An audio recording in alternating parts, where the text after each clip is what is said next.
Sous le soleil de Grèce, Jafar Ambar participe à son premier chantier en tant que diplômé du MOMARC, le master d'archéologie maritime et côtière de l'université d'Aix-Marseille.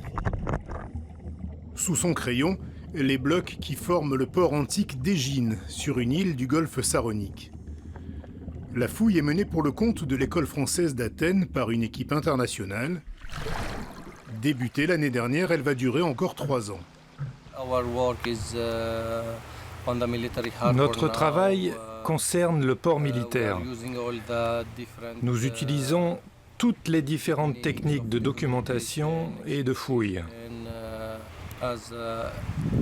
En tant que plongeur architecte, mon travail est de faire de la documentation sous-marine,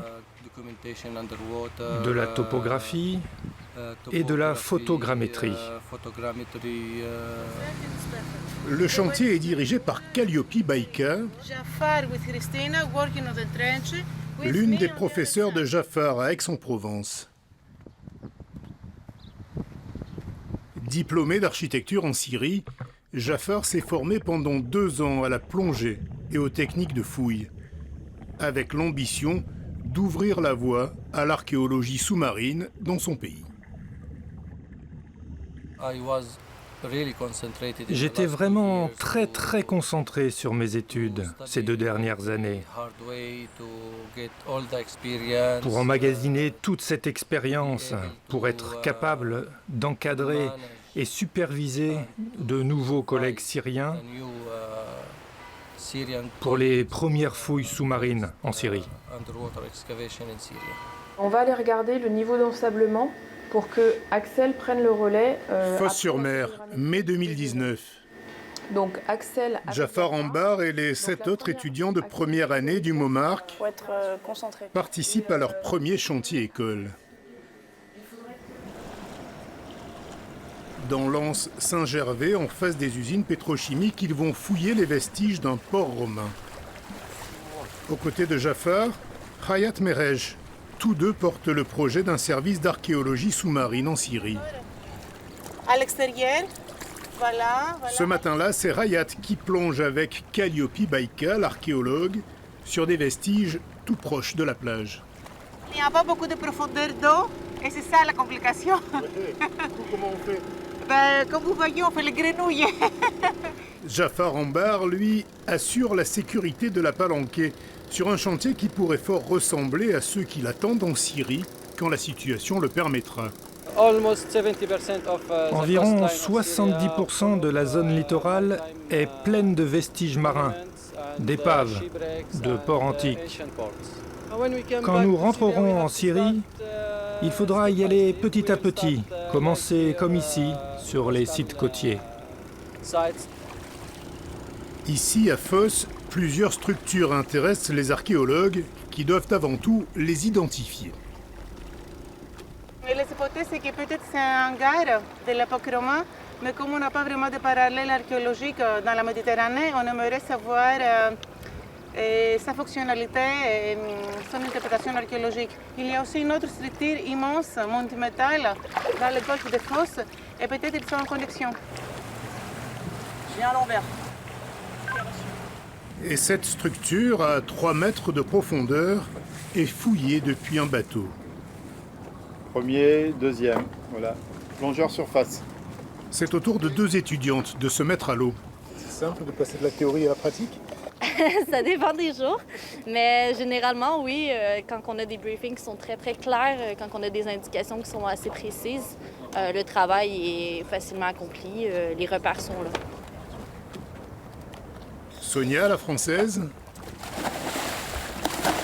et Caroline, la canadienne, descendent à leur tour. Pour désensabler et étudier cette structure d'environ 100 mètres de long, composée en partie de blocs de pierre taillée et de moellons, qui a encore de nombreux secrets à livrer.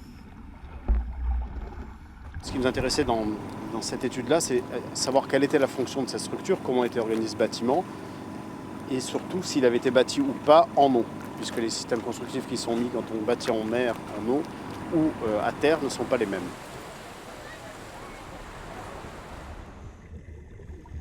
Pendant ce temps, près de la plage, Sandra Grec, archéologue du bureau d'études ipso facto, travaille de concert avec Quentin Couillebeau, l'un des 8 étudiants. Je pense que ce chantier, pour ça, il est vraiment très intéressant.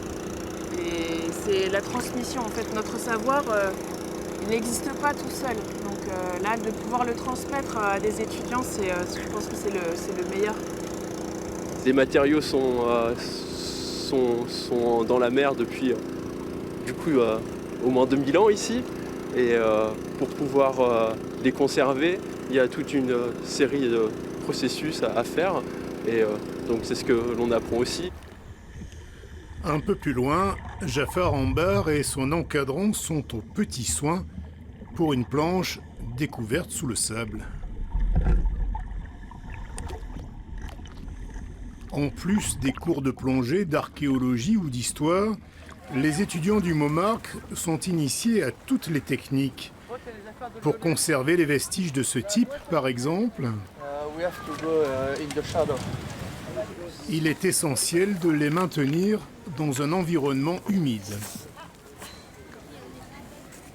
On a choisi de la prélever pour pouvoir l'étudier, faire un exercice aussi avec les étudiants, avec Jafar notamment, pour ensuite à terre la conserver, l'étudier.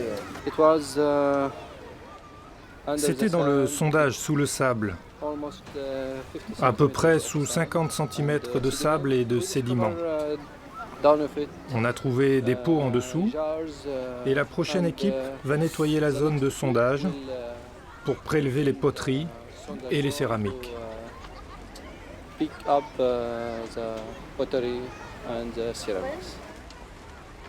Les vestiges sont remontés et confiés à un spécialiste de la céramique.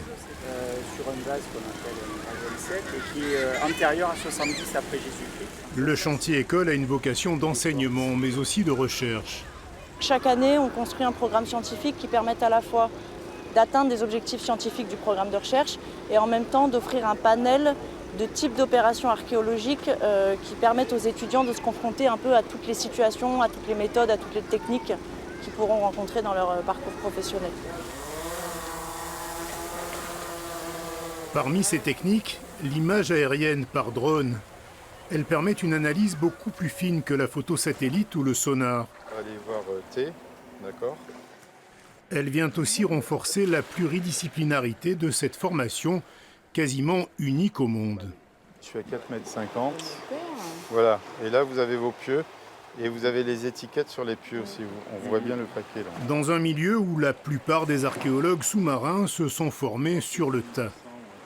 Il y avait un problème de renouvellement de génération et par ailleurs un problème de formation puisqu'il n'y avait aucune formation dédiée à ce type de discipline, à ce type d'approche. Parce que la grosse difficulté qu'on a dans le milieu universitaire, c'est d'avoir accès au terrain. Créé en 2013 et ancré au terrain, le master d'archéologie maritime et côtière de l'université d'Aix-Marseille a formé pour l'instant près d'une 50aine d'archéologues sous-marins, français et étrangers.